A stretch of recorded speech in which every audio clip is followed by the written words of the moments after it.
하나님께서 세상 모든 만물들을 하나하나 창조하실 때마다 하나님 바라보시고 당시 창조하신 그 피조물을 보시며 좋아하셨습니다. 기뻐하시고 아름답게 여기시며 선하게 여기셨습니다. 토브, 선하고 아름답고 기쁘고 참 즐거운 하나님의 그 마음이 그 피조물 하나하나 볼 때마다 하나님의 마음이었습니다.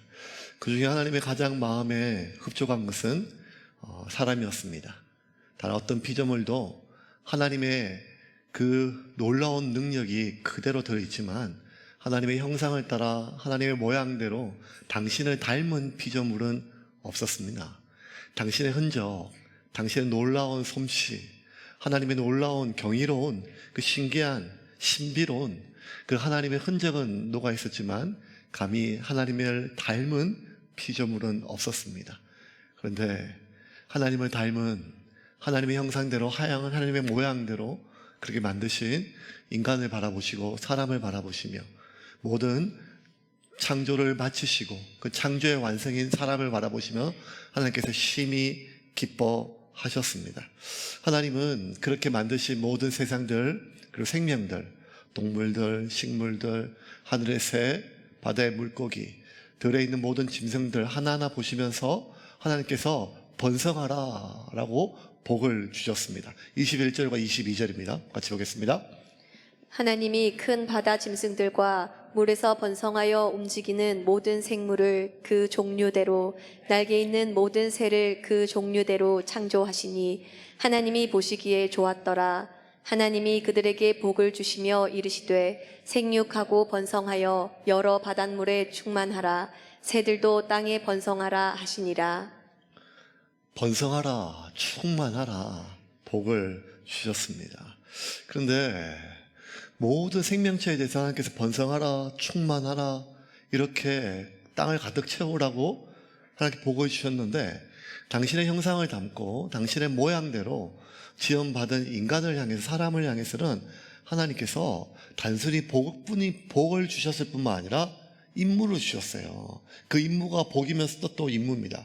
그것은 하나님이 창조하시고 그리고 이 모든 땅에 충만하고 번성하게 하셨던 그 모든 생명체를 다스리라고 임무를 주셨습니다. 26절 한번 볼까요? 같이 보겠습니다.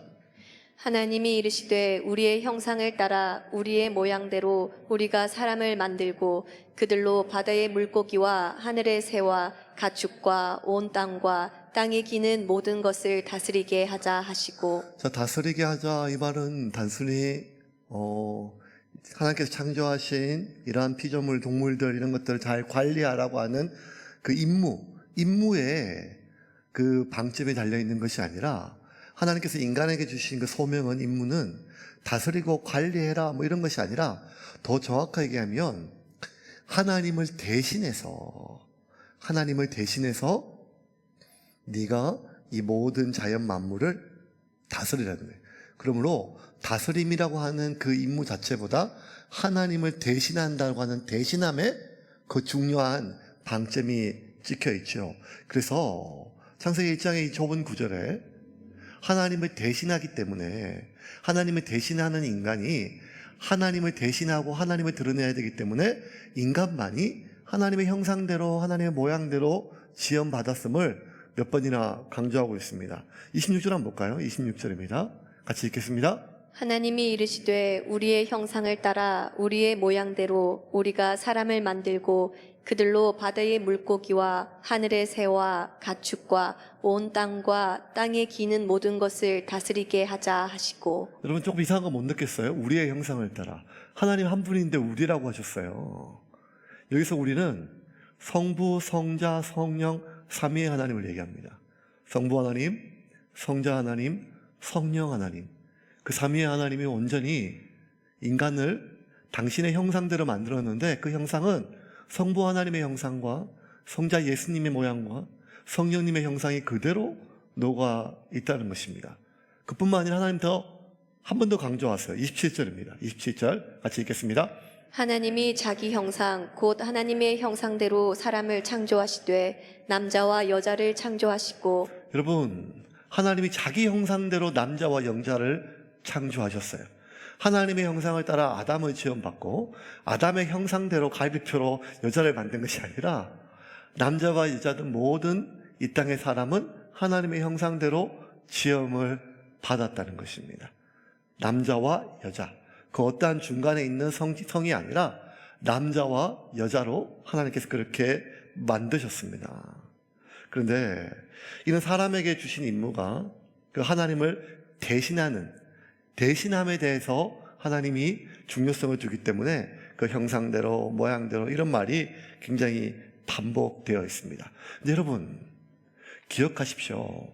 하나님이 이 땅에 우리를 만드신 이유, 하나님이 이 세상에 나를 태어나게 하신 이유는 살아남게 하기 위해서 어떻게든지 좀 살아남기 위해서, 생존하기 위해서 우리를 만드신 것이 아니라 하나님이 창조하신 이 모든 것들을 다스리고 이끌고 보호하기 위해서 우리를 만드셨다는 거예요.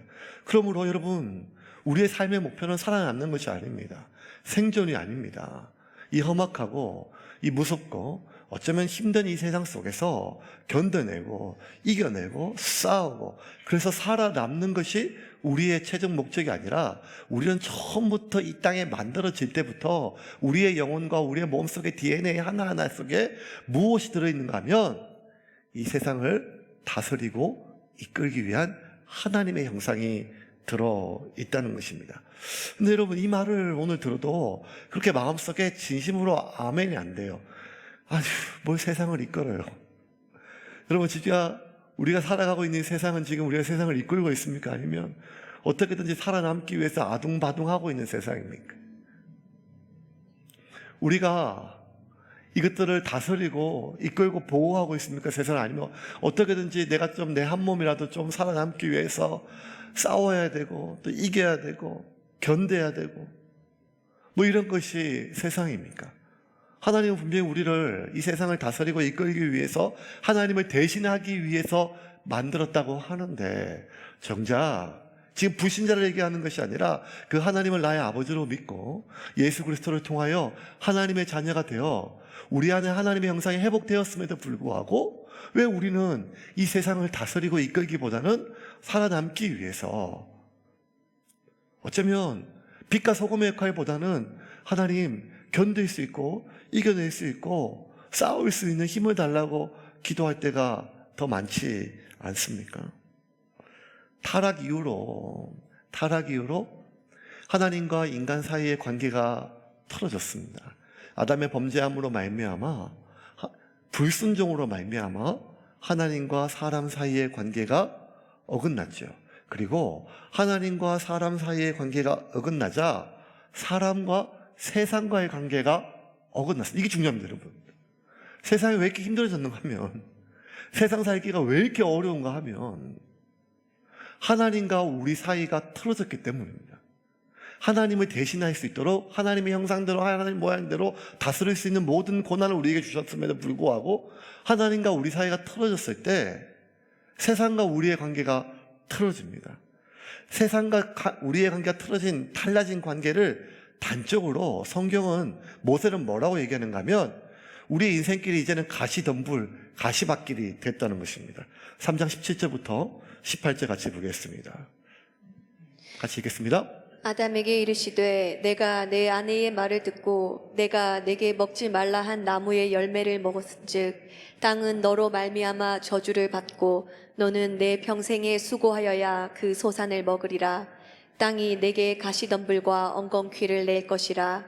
내가 먹을 것은 밭의 채소인즉.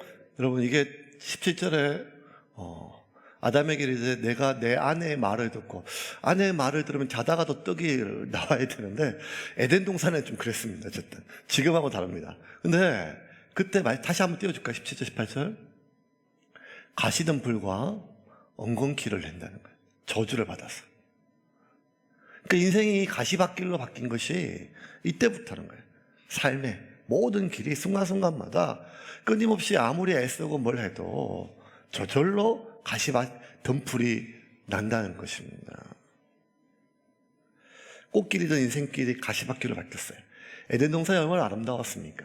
하나님께서 최초로 창조하신 그 모든 창조물은 피조 세계는 에덴 동산은 아담에게 천국이었고 꽃길이었고 그리고 그의 인생에 필요한 모든 것들이 아름답게 마련되어진 곳입니다. 그런데 그 꽃길이던 인생이 가시밭길로 바뀌고 가시덤불로 바뀌었습니다. 그 가시덤불로 내 인생이 가시밭길로 바뀌었다는 것을 좀 한마디로 표현하면 먹고 살기 힘든 세상이 되었다는 거예요. 성경에서 그대로 이야기를 합니다. 19절입니다. 19절 한번 볼까요? 19절입니다. 3장 19절. 내가 흙으로 돌아갈 때까지 얼굴에 땀을 흘려야 먹을 것을 먹으리니 내가 그것에서 취함을 입었음이라. 너는 흙이니 흙으로 돌아갈 것이니라 하시니라. 여러분 기억하세요. 은퇴할 때까지가 아니라 흙으로 돌아갈 때까지입니다. 여러분 지금 머릿속에 꿈꾸는 거 그거 잘 안 이루어질 수도 있어요. 아유 내가 그때까지만 고생하면 여러분 아니에요. 흙으로 돌아갈 때까지입니다. 흙으로 돌아갈 때까지. 쟤 때문이 아니라 아담 때문에 그렇게 됐습니다. 흙으로 돌아갈 때까지. 이게 얼마나 어렵습니까? 모세가 이 책을 기록할 3,500년 전에는요, 한 인생 살다가 한 30 중반이면 흙으로 돌아갔어요. 근데 지금은요, 우리는요, 거의 100살까지, 흙으로 돌아갈 때까지 이게 먹고 사는 게 쉬운 문제가 아닙니다. 어렵고, 고단하고, 가시밭길이죠. 근데 지금 우리가 살아가는 이 세상은요, 가시밭길 정도가 아니죠. 어떻게 보면 더 풍족해진 것 같고 더욱 넉넉해진 것 같은데 더 아프고 더 힘든 세상입니다. 먹고 살기 힘든 그런 세상 정도가 아니라 이제는 숨쉬기 힘들고 잠 한 번 편하게 자기가 어려운 세상입니다. 여러분 지난밤 잘 주무셨습니까? 저는 아침에 교회에 나오면 교회 만나는 성경원 식구들이나 사람들 보면 첫 마디가 뭔가 하면 잘 잤어? 이런 것입니다. 잘 잤어. 왜냐하면 식사했습니까? 밥은 안 먹어도 너무 많이 먹어서 지금 문제예요. 밥은 안 먹어도 됩니다. 근데 이 잠자는 게요, 사실은 긴 잠을 못 자요. 여러분 아침에 저녁에 TV 보다가 그냥 누웠다가 언제 누웠는지 모르게 잠이 들었는데 눈 떠보니까 아침이다. 이렇게 긴 잠 자본 경험이 언제예요? 어떻게 보면 잠 한 번 자기가 어렵습니다. 왜냐하면 그 많은 일들, 생각들, 우리의 머릿속에 그 일, 그 사람, 그 말, 옛날, 지금, 앞날, 온갖 끝에 대한 생각들이 우리의 잠을, 우리의 마음을 밤새도록 시끄럽게 하지 않습니까? 먹고 사는 정도가 아니라 잠 한 번 자기가 쉽지가 않죠.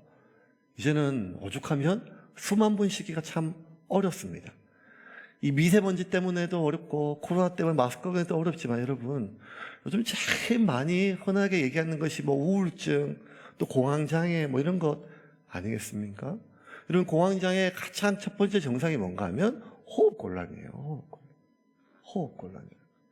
그러니까 이제는요 어떻게 된 게 아담 이후로 가시밭길이었고 먹고 살기 힘든 세상은 마찬가지인데 이제는 점점 세월이 흘러 먹을 것이 점점 넉넉하고 이제는 더 어떻게 하면 적게 먹을까가 고민 중인 이 시대에 더 힘든 것은 잠 한 번 자기 어렵고 숨 한 번 쉬기가 어려운 인생이 되었죠.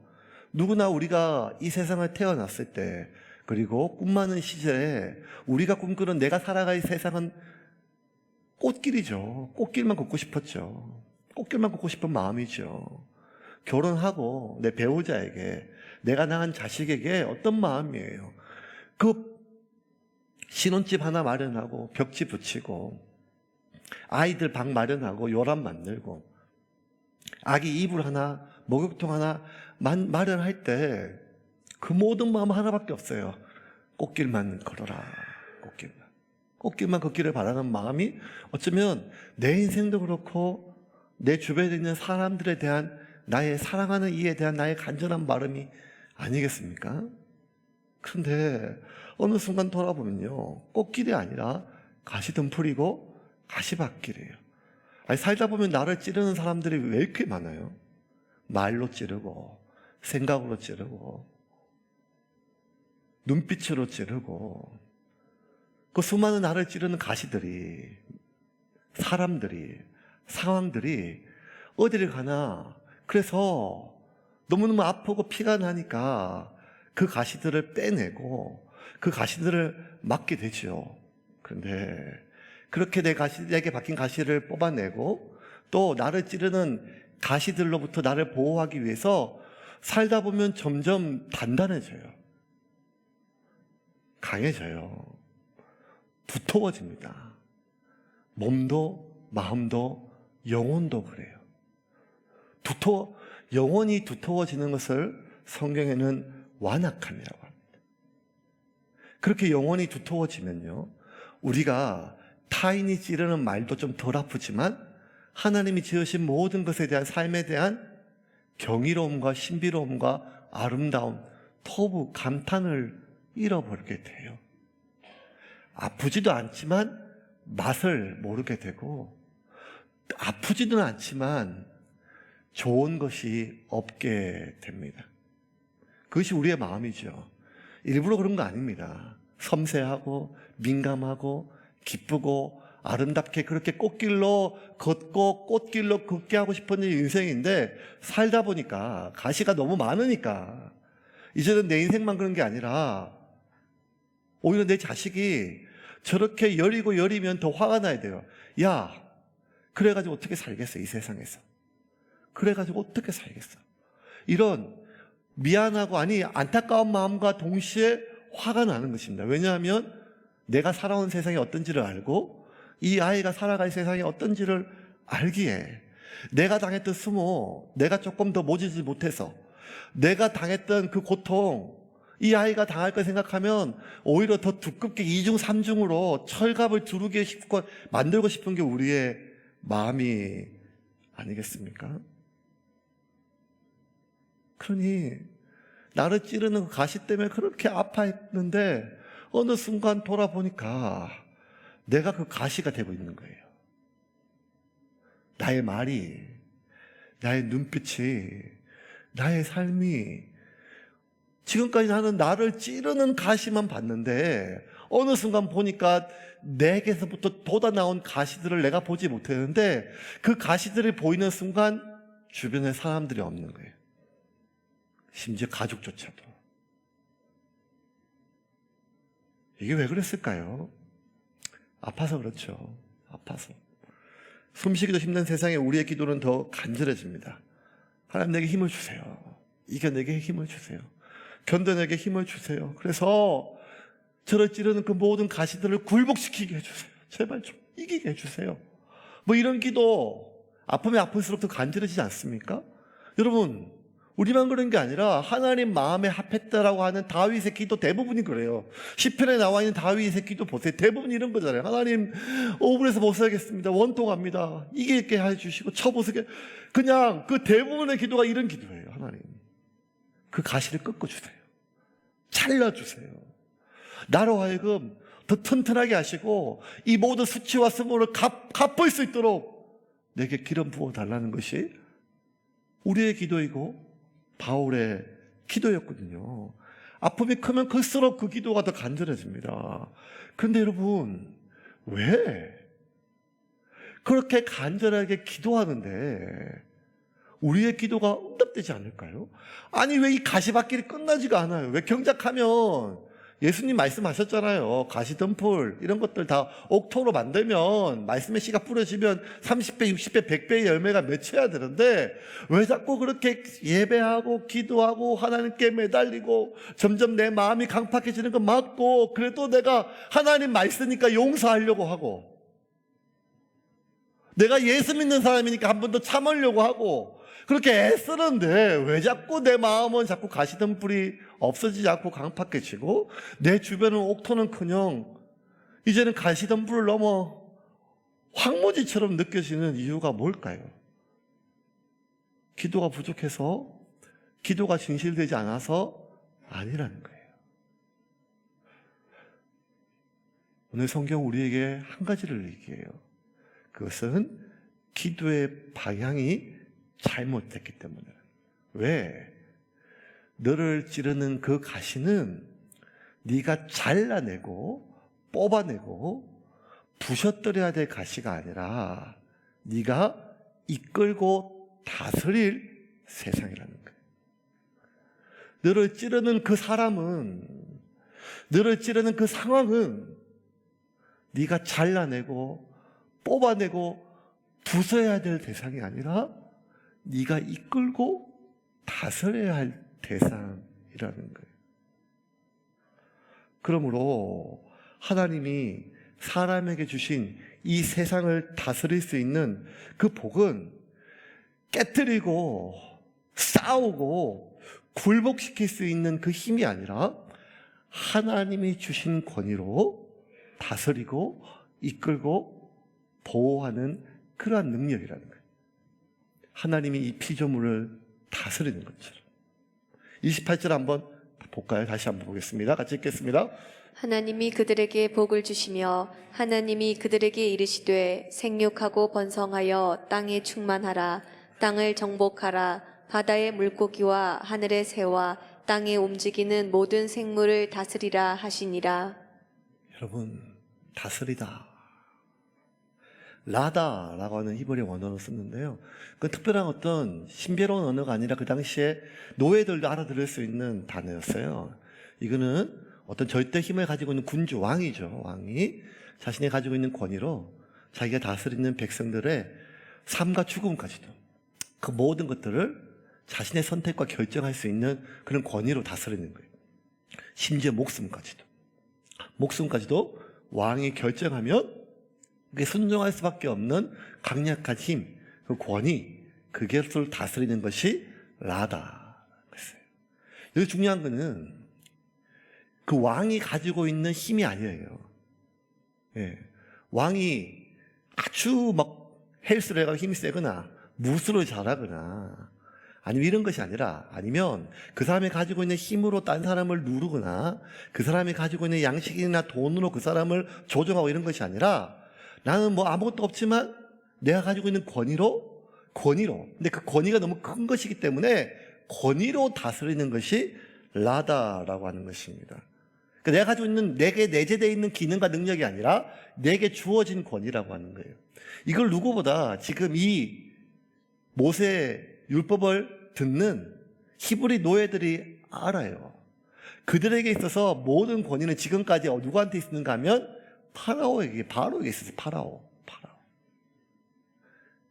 출애굽 당시에 마지막 장자까지 잃고 홍해에서 빠져 죽었던 그 애굽의 파라오는 역사상 아메노텝 2세라고 해요. 아메노텝 2세. 가장 강력한 힘을 가진 왕 중에 하나였었어요. 근데 그 아메노텝 2세가 무술을 잘했거나 딴 사람보다 완력이 세서 돈이 많아서가 아니라 그가 파라오였기 때문에 죽으라면 죽었던 거예요. 그걸 누구보다 히브리 노예들이 안다는 거예요. 그 권위는 하늘이 주어진 권위라고 그들은 여겼어요. 왕은 하늘. 왜냐하면 그들에게 있어서 파라오는 라는 태양신 라였거든요. 태양신 라의 아들이 파라오예요. 그러므로 하늘로부터 신이 내려준 권위라고 여겼기 때문에 그들은 파라오가 아메노텝 2세가 개인적으로 어떠한 능력이냐 힘이냐 이게 중요한 것이 아니라 그가 그 신이 준 권위를 가지고 있었기 때문에 그의 말에 자신의 목숨과 자신의 자식의 목숨까지도 순종했던 것이 다스림이라는 뜻이었습니다.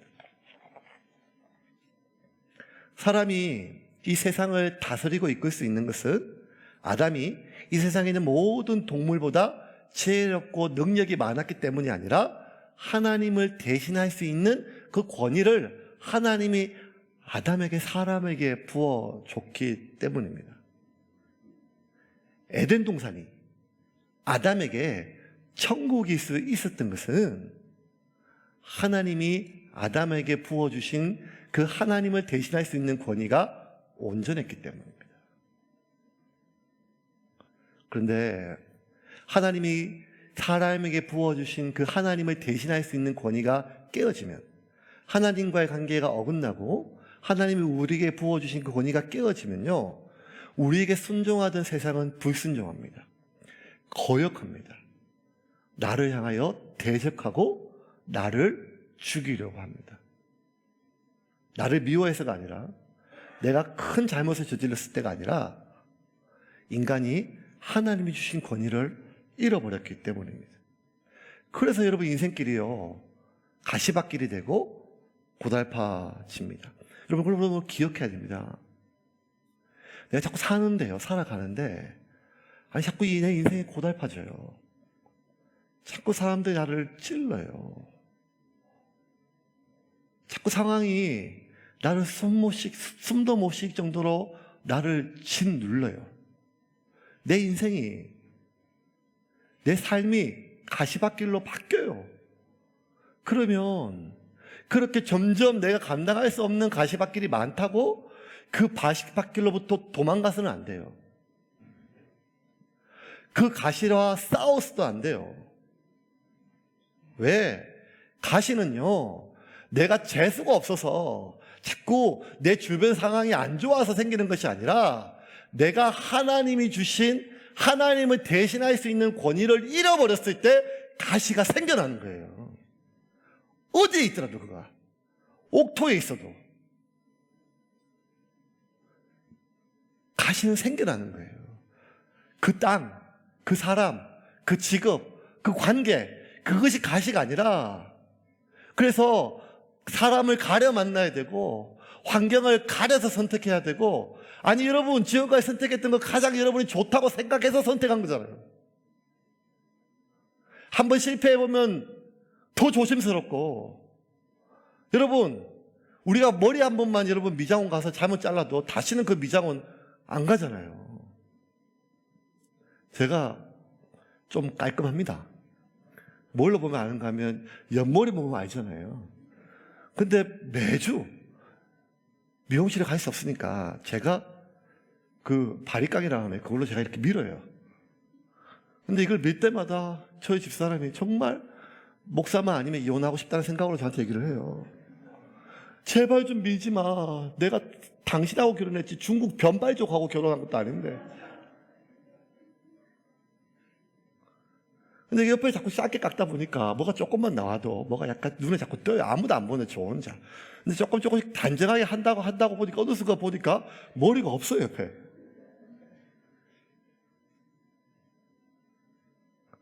그러니까 제가 제 스스로 깎아서 그렇게 있는 거죠. 만약에 미용실로 갔는데 제가 원하지도 않았는데 다 밀지도 않았지만 옆머리만 살짝 밀어도 다시는 그 미용실 안 가는 것 사람 마음 아니겠어요?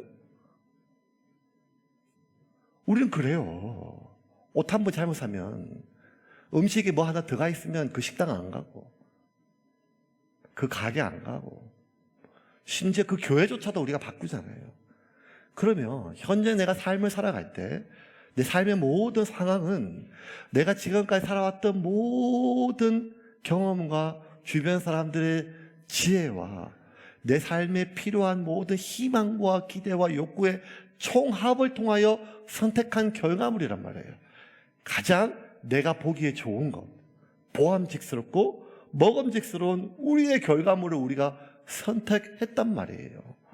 그런데 왜 자꾸 그 조심스러운 삶의 나의 선택임에도 불구하고 내가 선택한 곳은 이내 가시가 생기고, 내가 관계 맺는 사람들은 이내 가시가 돋고, 내가 선택했던 그 상황은 이내 가시덤불로 바뀌게 될까요?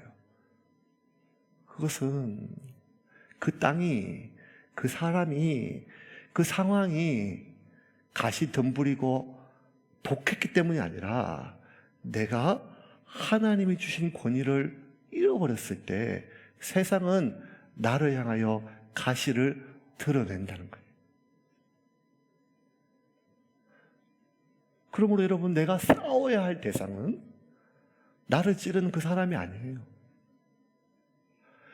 내가 굴복시켜야 될 대상은 나를 찍어 누르는 그 상황이 아니라는 거예요. 내가 잘라내고 단절해야 될 것은 나로 하여금 숨막히게 하는 그 관계가 아니라는 거예요. 내가 온 힘을 다해서 싸우고 깨트리고 잘라내야 될 대상은 뭔가 하면 그 가시가 아니라 나로 하여금 하나님의 권위를 잃게 만들고 하나님과의 관계를 틀어지게 만드는 내 삶의 죄란 말이에요. 죄. 그리하여 우리가 아무리 기도해도 하나님께서 응답하지 않는 하나님과 우리 사이에 가로막혀 있는 그 관계, 그 죄를 우리가 날마다 싸워서 쳐서 잘라내지 않으면 우리네 주변에 있는, 내 삶의 주변에 있는 가시는 없어지지가 않습니다. 하나님을 위해서, 복음을 위해서 목숨조차 던졌던 바울조차도 뭐라고 얘기하는가 하면 지금 이 순간에도 내가 내 모든 것을 바치고 하나님께 헌신했는데 그 순간조차도 뭐라고 하면 내가 내 스스로를 쳐서 복종케 한다는 거예요. 내 안에 올라오른 죄악에 있는 욕망과 인간적인 그 모든 선택들을 쳐서 복종시키지 않으면 어제까지 내가 하나님의 종으로 사도로 살았지만 오늘 하나님의 영광을 가리는 그런 죄악의 삶으로 타락할 수 있음을 바울은 스스로를 알았기 때문입니다. 그러므로 여러분, 내 삶의 가시가 늘어갈 때는요, 가시가 아플 때는요, 그 순간 그 가시를 뽑아내고 더 강해지고 더 튼튼하게 가위로 자르는 것이 아니라 나와 하나님 사이에 가로막혀 있는 죄를 묻고 하나님과의 관계가 회복되어질 때 우리 안에 하나님의 권위가 있어요, 여러분. 여러분, 세상이 감당치 못할 하나님의 권위가 있음을 믿으시길 바랍니다. 지난 2000년간, 아니 이 모세의 기록 이후 3500년간 하나님의 사람은요, 골리앗처럼 강했기 때문이 아니라, 히브리 민족이 주변에 있는 어떤 민족보다 강했기 때문이 아니라 하나님의 주신 권위가 있었기 때문에 세상이 하나님의 권위 앞에 순종하는 것을 경험했던 것입니다. 그래서 내 삶에 잃어버린 하나님의 권위가 회복되면요, 그때부터 내 삶의 질서가 잡혀요. 주변에 찌르던 가시가 변하기 시작해요. 그 말들과 그 눈빛과 그 상황과 이것들이 정리되기 시작합니다. 내 말에 하나님, 내 삶에, 내 마음에 하나님의 말씀이 박히고 깊이 있게 묵상되고 실현되어질 때 내 삶에, 내 말에, 내 인생에 하나님의 권위가 회복됩니다. 이제 좀 말씀을 정리하겠습니다. 근데 여러분, 신기한 건요, 이렇게 이 말씀을 기록했던 모세조차도요, 인생이 쉽지가 않았어요. 예, 왜냐하면요, 그 200만 명이요, 이끌고 가나안까지 가는데 왜 그렇게 불만이 많고 불명이 많아요? 아니, 모세가 힘들어 죽을 것 같았어요. 왜냐하면 자기를 찌르는 인간들이 너무 많았어요. 계속 찔러요. 자기가 그렇게 만만한 사람이 아니거든요. 애굽에서 10가지 재앙이 모세의 손끝을 통해서 내리는 걸 히브리 노예들이 다 봤단 말이에요. 모세가 손을 드니까요, 홍해가 갈라졌어요. 그 홍해가 다시 내려와가지고 파라오까지, 아메노텝 2세까지, 그 군대까지 다 죽였단 말이에요. 모세가 손을 들면 흑암이 걷히고, 모세가 반석을 내리치면 물이 나오고, 모세가 손을 들면 히브리 민족이 이기고, 모세가 손을 내리면 히브리 민족이 피를 흘렸어요. 도대체 더 어떤 능력을 가져야 되고 더 얼마나 더 보살피고 이끌어야 돼요. 그런데 이 히브리 노예들은 가는 데마다 불만이에요. 생각이 다 다르니까요.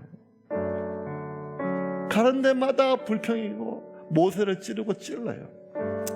모세가 하나님께 기도했죠. 모세의 기도가 뭡니까? 하나님, 이거하고 안 되면 양발이 또 떨어졌습니다.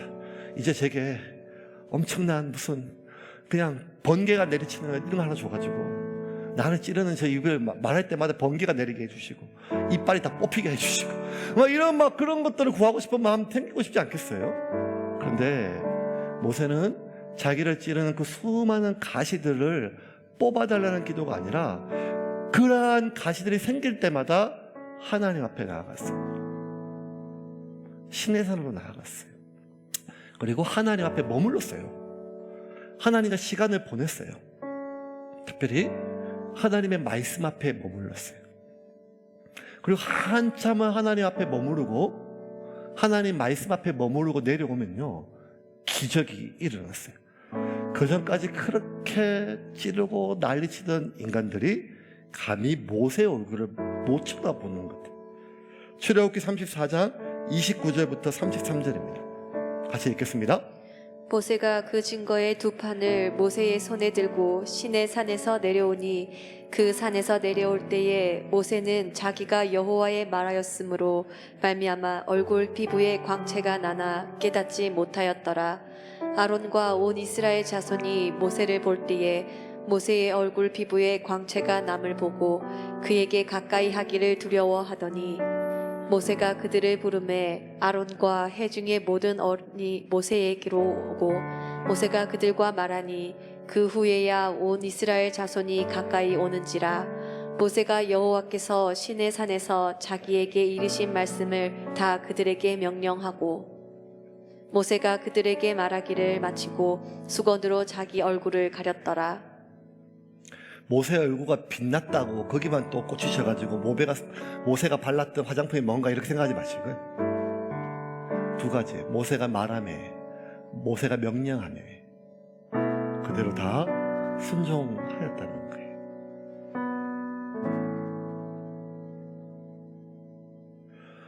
하나님 주신 권위가 회복되었을 때 질서가 생겨요. 하나님 질서가. 근데 여러분, 지금 우리가 살아가는 세상은 질서가 속된 말로 개판이 아닙니까? 부모의 권위가 땅에 떨어졌어요. 선생님의 권위가 땅에 떨어졌어요. 교회의 권위가 땅에 떨어지고 목사의 권위가 땅에 떨어졌어요. 남편의 권위가 땅에 떨어지고 아내의 권위가 땅에 떨어졌어요. 이 모든 것들은요, 어떻게 생각되는가 하면, 아휴, 내가 힘이 약하니까, 내가 돈이 없으니까, 내가 능력이 없으니까, 결국 내가 이런 무시를 당하고, 내가 이런 꼴을 당하는구나.